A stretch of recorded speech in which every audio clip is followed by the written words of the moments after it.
Hi there guys, it's Mark Inslee here of Ascot Wealth Management. We just wanted to put out a short post, post the budget and now that we're in the new tax year, around just what has changed and what opportunities we think are available. And one of the key areas is in the protection field. So in the protection field, not many people take the opportunity to use what is called a relevant life policy.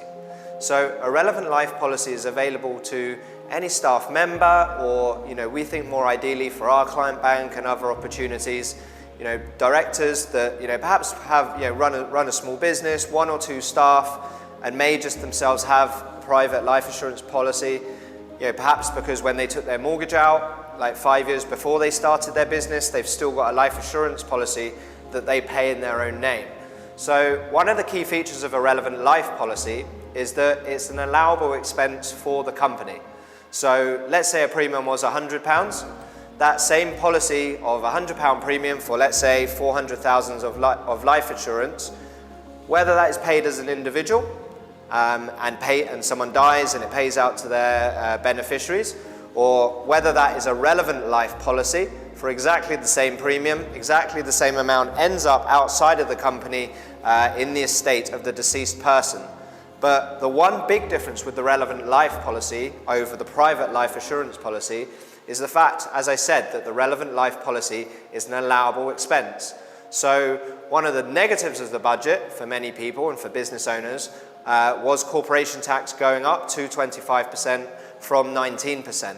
So suddenly now, one of the effects for this relevant life policy is that's an additional 6% saving.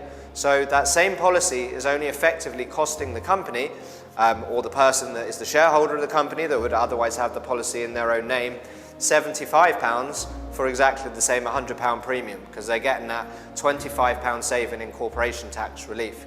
So again, these really, I think, are a good time to consider them. Whether they should be used as part of cross-option agreements and stuff, we'll probably cover in another session.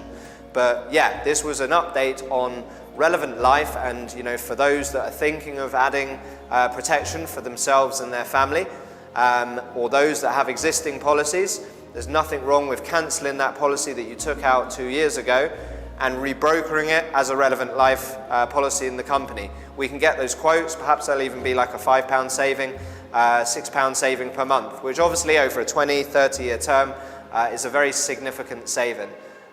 Even if you sort of end up getting it for the same premium, just think you're banking that 25% discount from the corporation tax saving that you're not getting by just paying it out of your post-tax income as an individual. So yeah, that's just a brief update on one of our sort of post-budget tips for our clients and potential new clients. So thank you very much for listening, and we'll send another update soon. Thank you.